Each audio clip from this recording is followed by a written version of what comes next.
I'm sorry for being insensitive the other day. That's what Eliza, who's usually sarcastic, said to me as she bowed her head. For all I know, maybe Eliza was genuinely apologizing this time, reflecting on her past behavior. I let my guard down because of her apology. Little did I know that a police-involved incident was about to unfold. My name is Lisa. I've been working as a daycare teacher, a dream job, since my childhood. My husband Jace and I have been married for 3 years now. As we are enjoying a lazy day off, a call came in from my mother-in-law, Eliza. "You should come visit us soon. You haven't been home for 6 months." Upon hearing Eliza's voice, Jace made a face of annoyance. Though my in-laws' house is just a 30-minute drive away, Jace never seems eager to visit Eliza. He's always been put off by his mother's excessive meddling and maintains some distance. Eliza has always thrown jabs at me, ever since we got married, as if blaming me for taking away her only son. Though I find Eliza difficult, I have no choice but to go when called. The last time she told us to visit and we didn't, she showed up at our house unannounced. To avoid that hassle, it's better to go see her before she takes matters into her own hands. Sure enough, upon visiting for the first time in 6 months, the sarcastic comments started flying. Every time I visit, I feel stressed, being pestered about not having children yet. "You can't have kids because you're busy working. A woman should stay home." My father-in-law, Derek, a retired middle school teacher, often had to work on weekends due to his hectic schedule. Housewife Eliza always boasted, "I raised Jace all by myself. We can't make ends meet on my salary alone." Jace immediately encountered Eliza's snide remark. I want to work because being a daycare teacher was my dream, especially this year as I'm in charge of the seniors. I want to see them through to graduation. I explained that we're not planning to have kids yet, but that just led to more insults. "I was against your marriage from the start. What good does a daycare teacher do for society? You're just playing with kids all day, aren't you?" I was angry at being accused of just playing, but I let it slide with a wry smile. I can't let every one of Eliza's words get to me. Once she started her insults, there was no stopping her. "These days, mothers are terrible for leaving their kids so young. I wonder if it's mostly single moms or poor families." Eliza let out an exaggerated sigh. I can handle her criticizing me for not having a job or kids, but I can't keep my emotions in check when it comes to her prejudices against parents. Look, parents are struggling every day to balance work and raising their kids. What you've done, spending so much time with your children, is commendable. But not every family can afford to have a stay-at-home parent.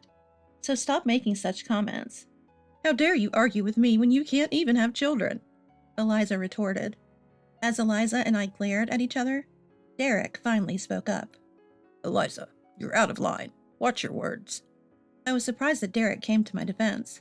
He's a man of few words, and usually stays quiet when we visit. Apparently, Eliza doesn't realize she's being offensive. "What's wrong with speaking the truth? Children who are left in daycare probably won't turn out well," she continued. Ignoring Derek's warning, Eliza reiterated her prejudiced views. Angry at her comments, Jace started to hastily get ready to leave. "Enough is enough. Lisa, let's go." Eliza wanted to stop her son, but Jace was already heading for the door without looking back. "He's become so cold to me since he got married." Eliza became hysterical, perhaps because her son was being cold to her. She blames me, but Jace's cold behavior isn't new. Ever since he moved out, he began questioning Eliza's excessive interference. I was shocked to learn she'd go into his apartment with her own key and read all his mail. "What are you standing there for? Go get Jace right now," she commanded. Jace, who had already left the house, was ordered to be called back. Feeling irritated, wondering why I had to be given orders in the first place. It's sad, isn't it? You were always around, yet you're disliked. You mistake it for love, but it's just excessive interference. Thank you for showing me how not to raise a child. I snapped. I knew we wouldn't see each other for a while, so I let it all out. I was also angry about her terrible comments about daycare parents. I felt a sense of relief getting that off my chest. Her face turned red with rage. "You'll see. I'll kick a nasty woman like you out of my house." Eliza slammed the front door after kicking me out. I figured this means I won't be called or visited for a while. I told Jace, who was waiting for me outside the entrance, what had happened. "Good on you for standing up to Mom. We'll have some peace for a while now." I felt reassured by Jace's words, but what Eliza said last still bothered me. If we don't hear from her, I guess we don't have to visit for Christmas. A few days after thinking this, Jace got a message from Eliza. She's asking if we'd like to come to a pizza party. She said she regrets what she said to Lisa and wants to apologize. Jace asked me what I thought, and I hesitated. Honestly, I can't imagine Eliza actually apologizing. The olives on the pizza are from a friend's farm. They're really fragrant and delicious. Let's just go, and if Mom starts her snide remarks again, we'll just take the pizza and leave. I couldn't help but laugh at Jace's suggestion. That's when I remembered Jace has a real love for pizza. All right, let's go. I'm curious to see if Eliza will actually apologize. So we decided to visit my in-laws' home again on our next day off. As soon as we arrived, Eliza immediately apologized. I'm sorry for my insensitive remarks the other day. Can you forgive me? Eliza's deep apology made her seem like a different person. After that, Eliza and I chatted and laughed. This might be a first since we got married. Liza, you sit here. If you want seconds, just let me know. Eliza had even portioned out several pieces of pizza for each of us. Apparently, she's a bit of a germaphobe, even when it comes to family. The fresh pizza emitted an appetizing aroma. I noticed Derek wasn't around as we sat down to eat. According to Eliza, he was working in the yard, and she said to eat without him. Guess we'll start then. Jace quickly grabbed a slice and took a big bite. The moment Jace picked up the pizza, I smelled its wonderful aroma. Eliza urged us to eat the hot pizza quickly, so I took a slice. The colorful veggies on top looked delicious. Eager to enjoy the acclaimed olives, I took a careful bite. But the moment I bit into it, something fell off. The bacon was juicy, and the abundant veggies were delicious.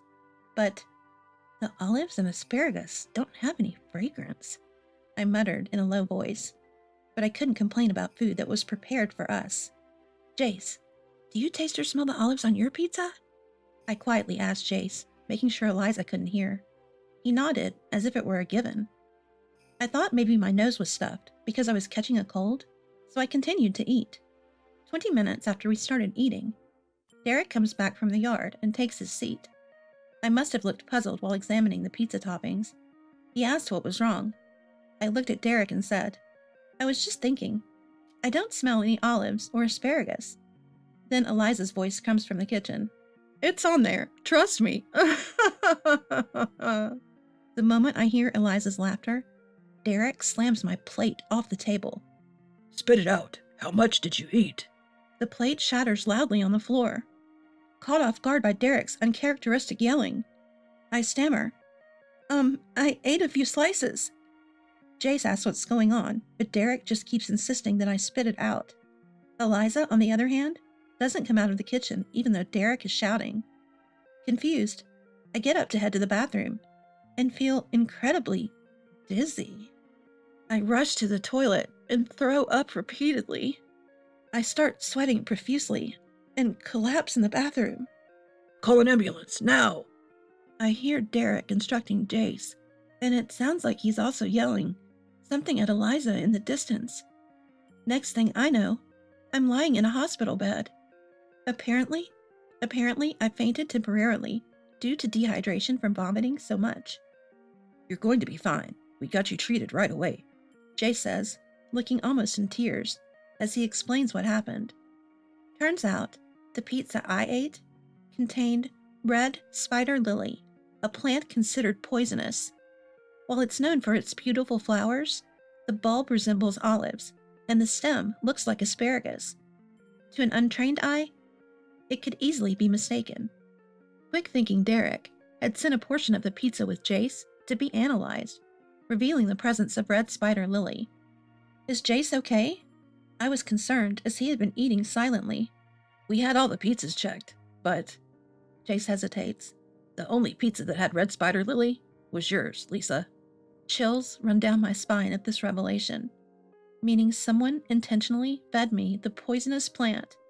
And the only person who could have done that was Eliza, who made the pizza herself. The doctor at the hospital says they need to report the food poisoning incident to the health department and asks for details. After hearing the situation, the doctor clearly thinks Eliza's behavior is suspicious and suggests contacting the police. Jace agrees, but says he needs time to process everything. I can't think of her as my mother anymore. She's a criminal. What would have happened if Dad hadn't noticed?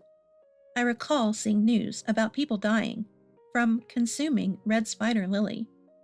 The thought that I could have been one of them terrifies me. First, I want to talk to Derek. I'm too scared to speak with Eliza right now. When we leave the hospital, we call Derek. He had left multiple calls and messages. However, what's even more terrifying is that there had been no communication from Eliza. Are you okay?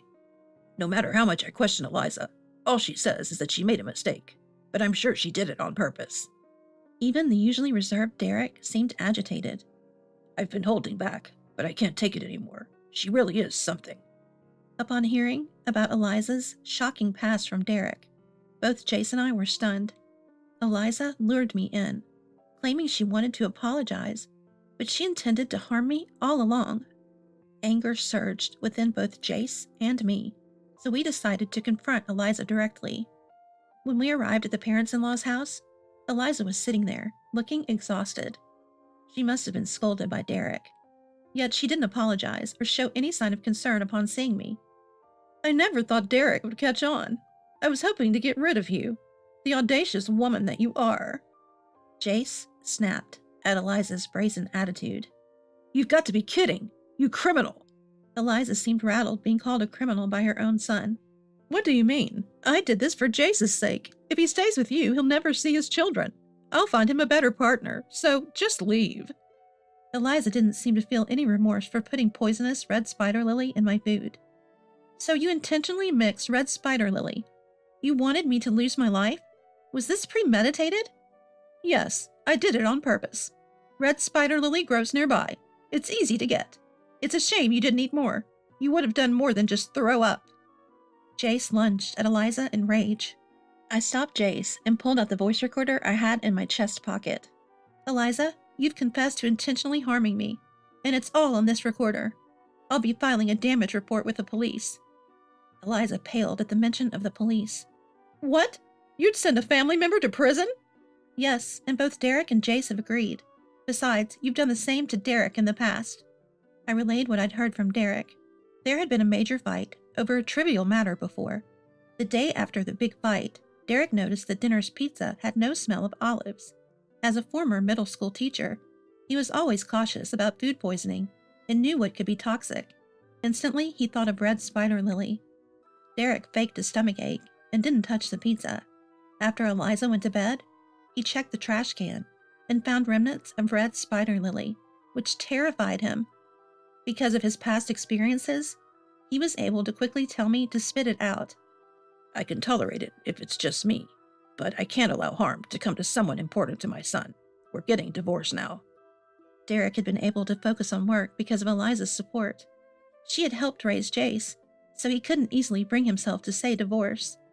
He knew red spider lily had been mixed into the pizza, but never blamed Eliza before. But now, he seemed resolved to give up on Eliza. Eliza, who never thought divorce was on the table, was stunned. How am I supposed to live now? I'll give you this house. We have some savings. They'll be your retirement fund once we distribute the property. Derek continued talking about divorce, like he'd been planning it all along. Eliza barely had a moment to interject. While they were discussing the divorce, we decided to leave the house. We'll go to the police station with Jace. Please cooperate once the investigation starts, I said, and headed straight to the police station. The damage report was accepted, so an investigation into Eliza would soon begin. After that, Eliza started calling us almost daily. Please, retract the damage report. Her voice was full of exhaustion. Derek divorced her soon after and moved out. Between the police coming and Jace leaving, nasty rumors about Eliza had started in the neighborhood. Though she begged for help, I had no sympathy. I can't deal with any more persistent phone calls. Even if I change my phone number, there's nothing stopping them from just showing up at my house. Fed up with even having to deal with this, I finally said, Fine, I'll retract the damage report. But never show your face to us again. Even when a grandchild is born, you won't meet them. If you approach us, I'll consult the police. This seemed to shock Eliza, who had been eagerly awaiting a grandchild. However, she must have thought that a criminal record would be more damaging. Eliza ended up paying me settlement money, so I withdrew the damage report. She probably used the money from a property division she got during her divorce from Derek, so her savings must have taken a big hit. I heard from Derek that Eliza couldn't take the neighborhood gossip anymore and eventually sold her house to move to a cheaper rental in Philadelphia. Apparently, she's been calling Derek, wanting to get back together, but he made it clear that's not happening. From here on out, Eliza is likely facing a lonely life on her own. As for Derek, he moved close to our house. I've grown to love Derek, who I can really count on. I'm sure that even if we have grandchildren in the future, Derek will be there to protect them.